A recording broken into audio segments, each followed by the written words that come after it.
You want to talk controversy in WWE? Let's talk CM Punk. He's possibly one of the most controversial superstars that doesn't involve a certain rabid Wolverine, at least, in the WWE of the modern era. Uh, CM Punk had a lot of things. Like, he was a talented wrestler. He was great on the mic. He was an all rounder. He could work a match with just about anybody, and I say mostly anybody. It usually depends.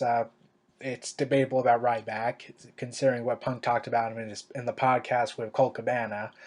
Um, but Punk had a lot of talent ahead of him, and it was disappointing that he never main evented WrestleMania for me. Like the WWE actually had plans at one point, reportedly, that they were going to have him and Stone Cold Steve Austin lock horns with each other.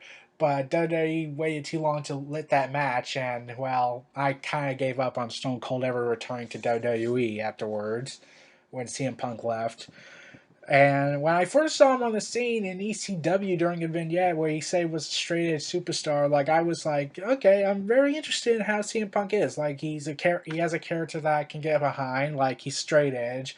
He doesn't take drugs or alcohol. He's a person who's in tip top shape.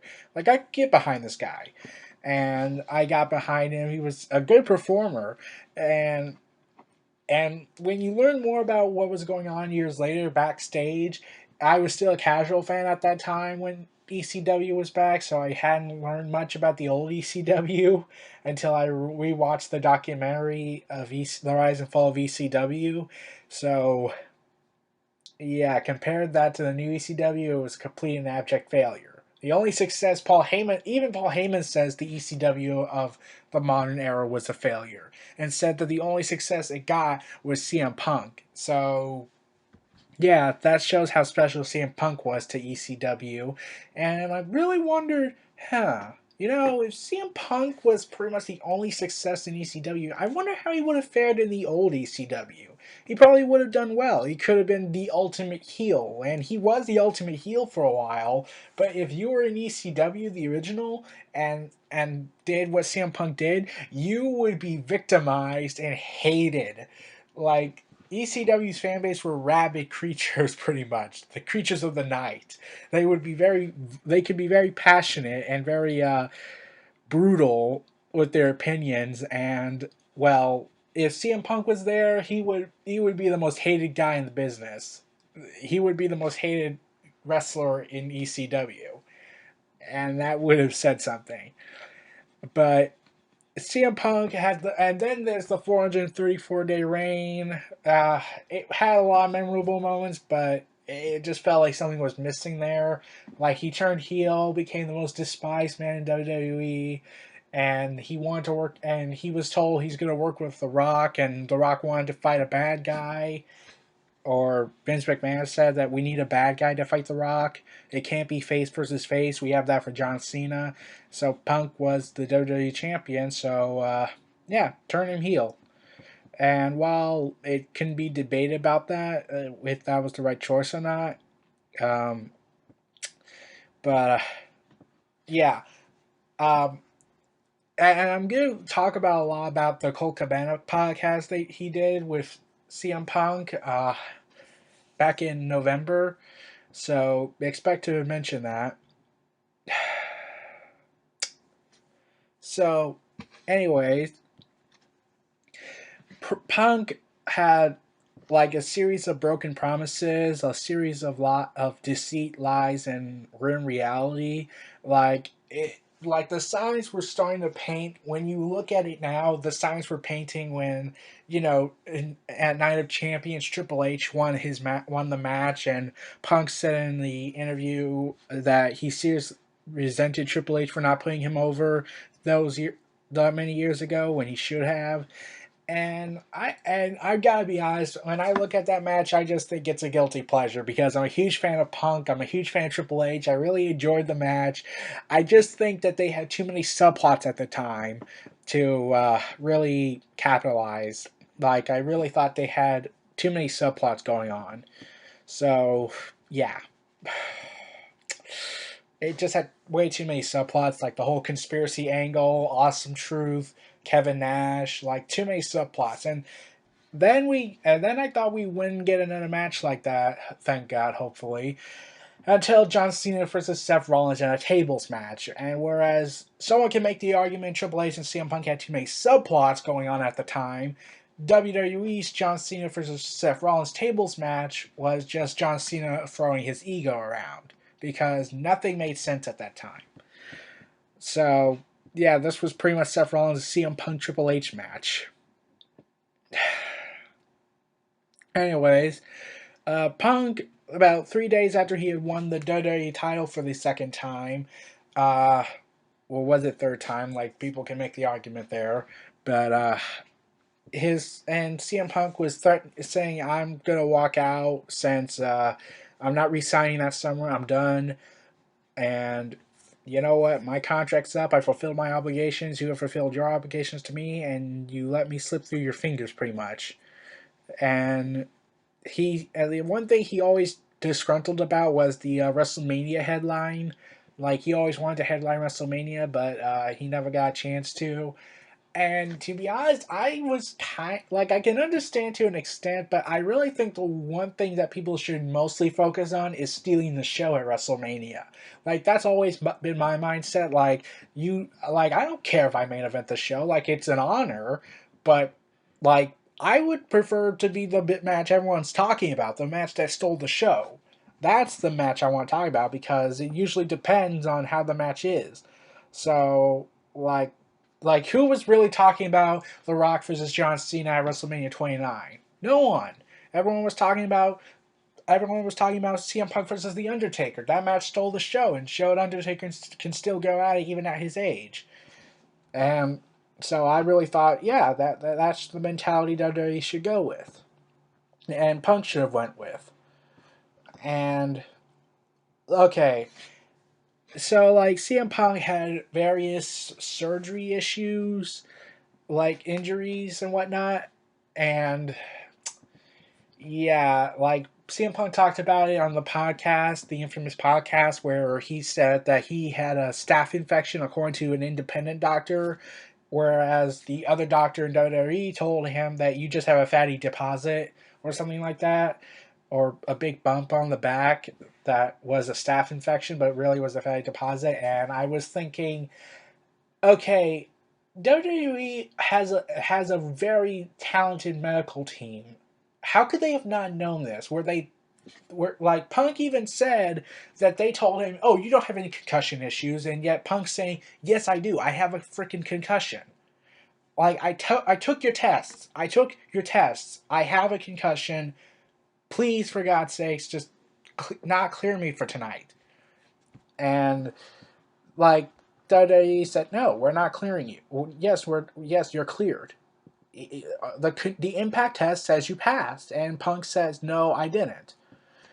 And then he had rib injuries going on at the time. He had various injuries going on, an unknown staph infection, a concussion, various concussions, and also various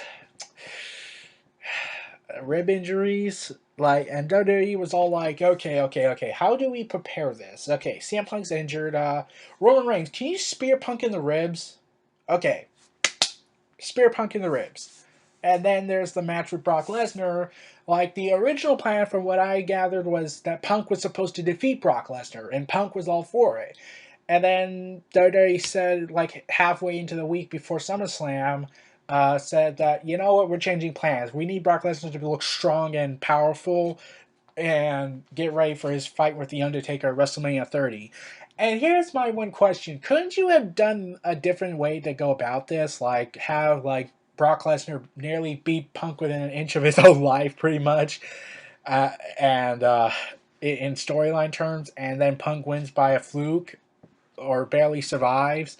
That could have made that work. That could have worked. But Vince McMahon says, you know what? I'll owe you one. Vince McMahon told Punk apparently that. So, Punk said this in the podcast. So, I gotta put over The Rock, and he goes away. I gotta put Undertaker, he goes away. And now I'm putting over Brock, and he goes away. Now, The Rock and Brock Lesnar, I can understand. The Undertaker, Yeah, if I was told I had to put him over, I wouldn't really have complained much because it's The Undertaker for one reason. He has these nagging injuries that are building up over the years, so they have to limit his dates, or else if Undertaker could have, he would have worked full time. But again, but like I said, like Undertaker had injuries, so I never blamed him for. I never blamed anything for that. I would not have been mad at Undertaker for that because it was understandable. So there's that. And then there was September 23rd, 2013, where Ryback missed the table and Punk kind of got a head injury, I think, um, and hit the concrete. And, well, Punk was pretty much messed up for months. Like, even he keeps saying Ryback took 20 years off his life, and, like, Ryback responded. He made a picture, he tweeted a picture, and had him and the various Ryback action figures having Punk unconscious on a table, of toy of Punk smashed over a table. So, yeah, there's some bitter issues between him and Ryback that might have to get worked out in the later future if they're ever going to work it out. And so, suffering from broken ribs, concussion symptoms, Punk was struggling to work. Um, and even saying that he one time was on all fours and vomited after a match, and like, yeah, and that, yeah, I would have, if I was Vince, I would have given him time off at that point. Like, already, like, pushing him to get injured already and getting concussion symptoms, like, okay, I would have given Punk the time off he needs. So yeah, but like, yeah, I would have given Punk time off, and yeah, so there's that. Um, and WWE very had little confidence in him during his early years. Like, they never wanted to call him up, but Hall Heyman said, "You know what? I see something in him, so I'm going to put it on my show."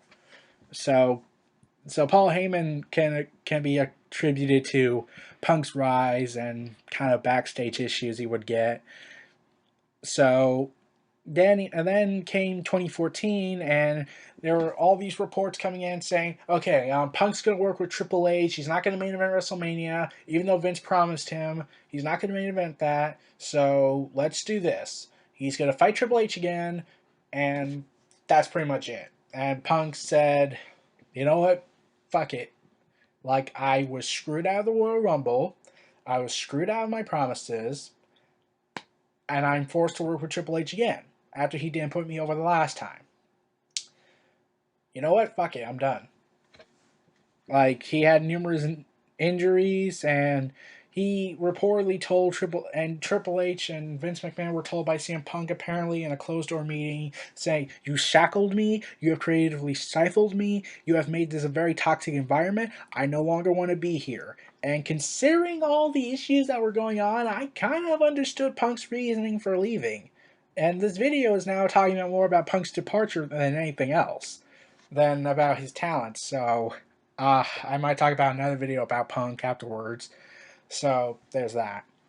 So and also it was had to do with part timers being a reason why Punk left. So, and that started making me not like part timers a lot. Like, I understand the concept, but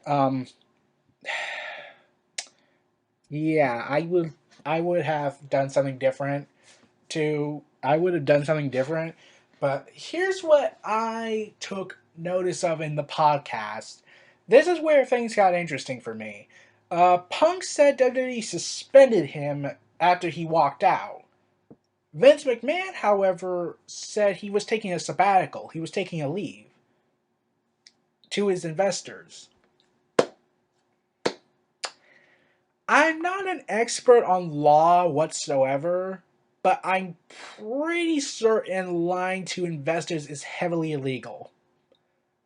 Yeah, Punk's departure might cause a legal issue if the lawyers took notice that Vince McMahon may have lied to them. And then Punk said, I was fired on my wedding day. And I was like, damn. Like, really, WWE, you're going to be that bitter? That you're gonna fire him on his wedding day? But wait a second. According to this, you say he's let go of his contract on the day his contract was up. So wait, is he okay? First you say he's on a sabbatical, then you fire him, but Punk says you suspended me and fired me. This isn't about a sabbatical, so which one is it? And Vince told them to his investors that Punk was taking a sabbatical. I'm not an expert on law or anything. I'm not saying that. But I'm pretty certain that's lying to your investors. And then March 3rd came around, and Punk doesn't come home in Chicago in 2014, and everyone was saying that Punk was on his way back. His music played, fans were freaking out, and nothing happened.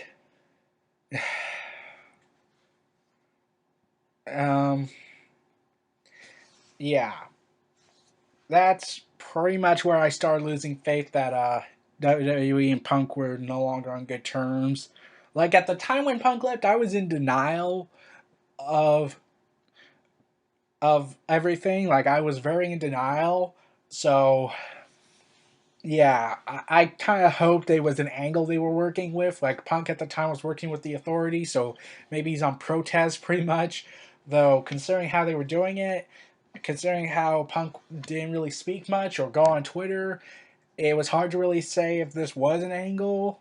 So, and when March episode came around, March 3rd, 2014 came around, yeah, I kind of started thinking this isn't an angle.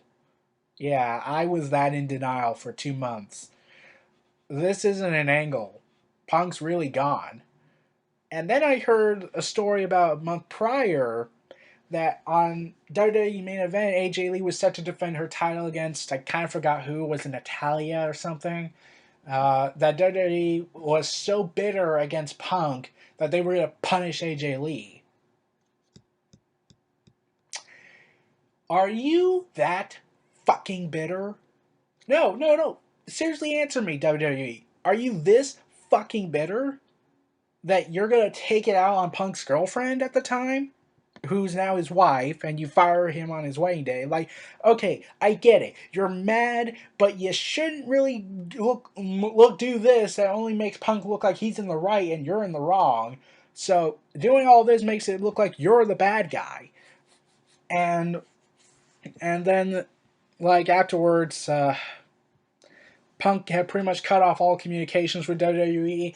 And then there was a report about before Payback last year that Punk was getting contacted by WWE to come back, and WWE offered him anything he wanted.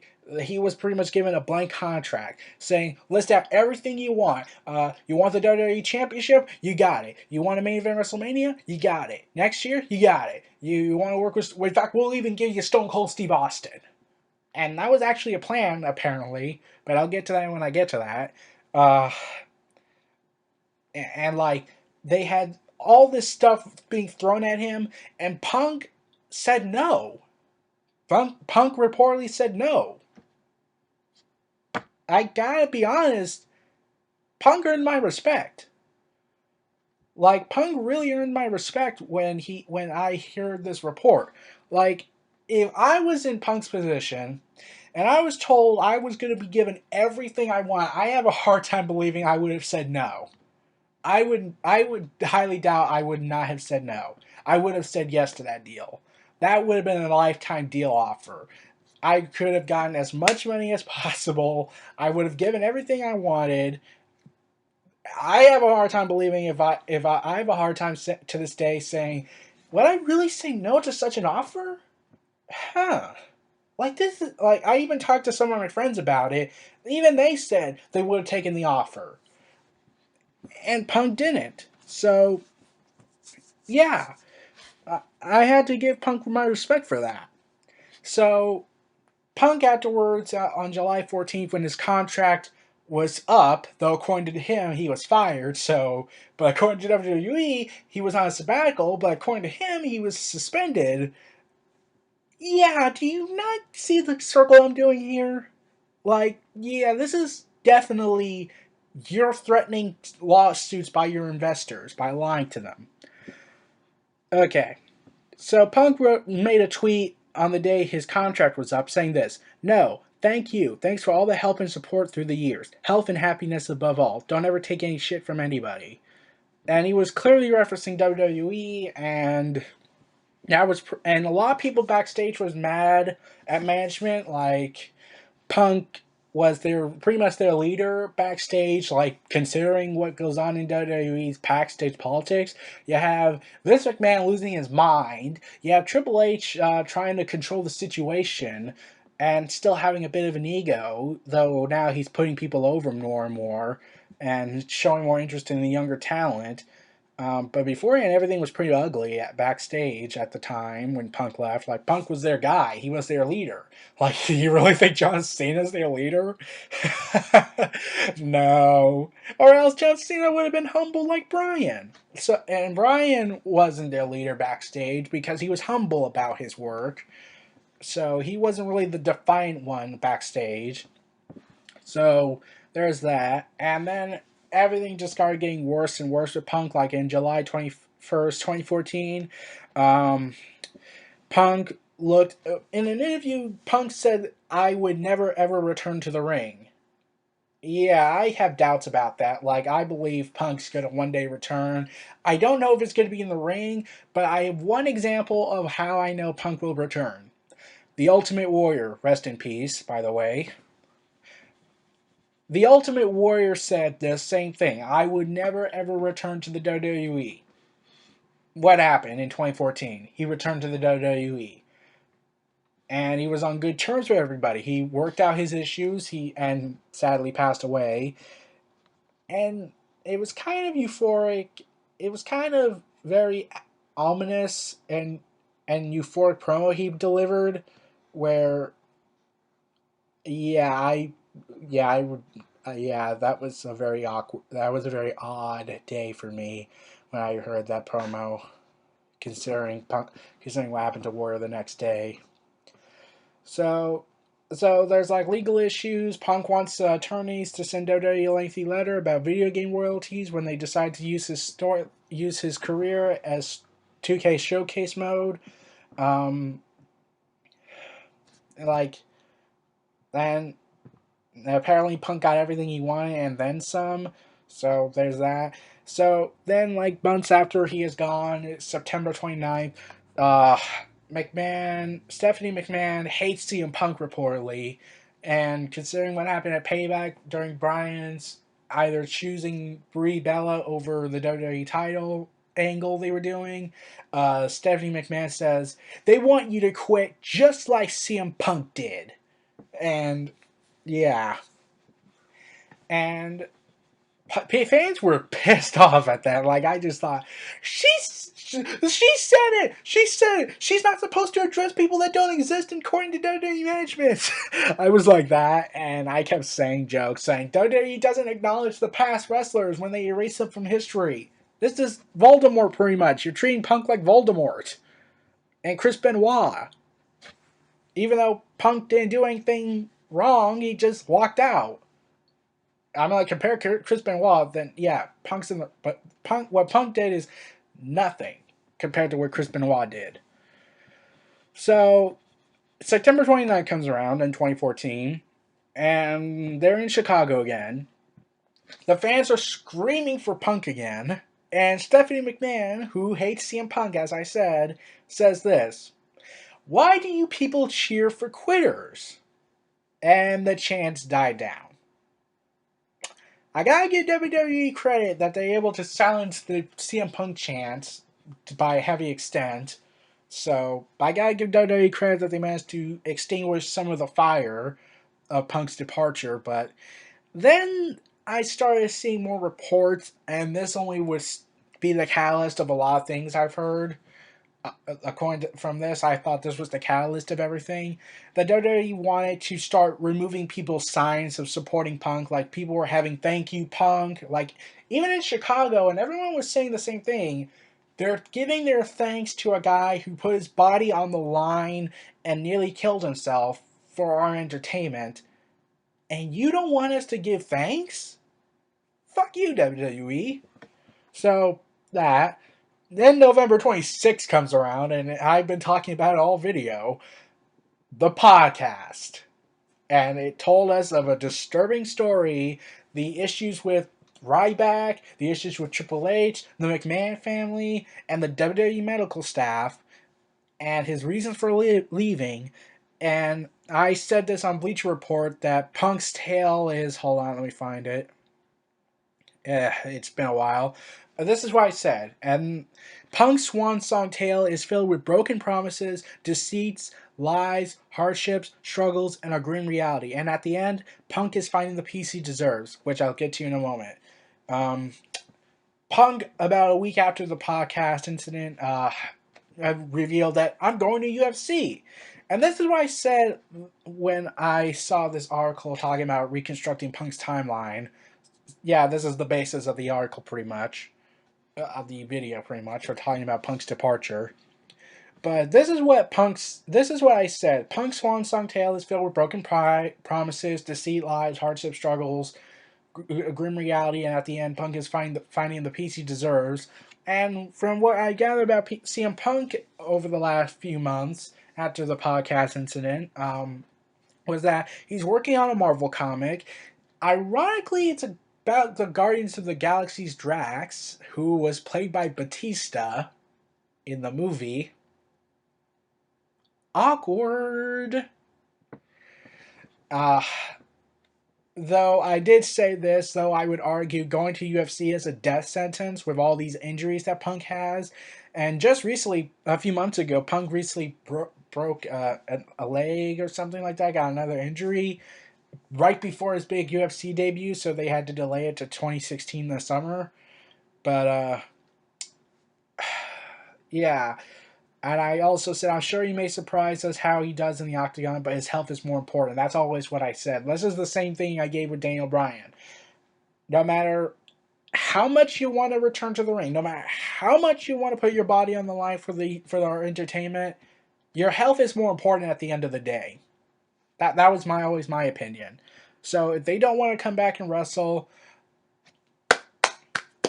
you get the send off of a clap. I will not complain. I will say, I get it. You don't want to come back, and you don't want to wrestle. But when you say I'm never ever returning to the WWE in some capacity, like, okay, I can rule out the ring return, especially after the injuries you went through, and WWE's apparent uncaring about it. But I said this, like, okay, Punk. Okay, I'll give you your space. We'll give the WWE, hopefully will give you some space. So Punk, you can say whatever you want. You can say you're never returning. But here's the thing, that wrestling industry that even you should know. Never say never. That's what I like to say. Never say never. Because the Ultimate Warrior said that. Let's see. Kurt Angles have said that apparently. Legends have said that. Bruno Sammartino had said that. A lot of wrestlers of the past have said that. And all of them have either expressed a desire to return to the WWE or have returned to the WWE. Okay? So that's all I'm going to say. And I'm going to close out this video, which is nearing 30 minutes. Well, everyone, this is Neo Reality Entertainment. Feel free to like, comment, subscribe, and donate, and stay tuned for more. And CM Punk, thank you for the memories.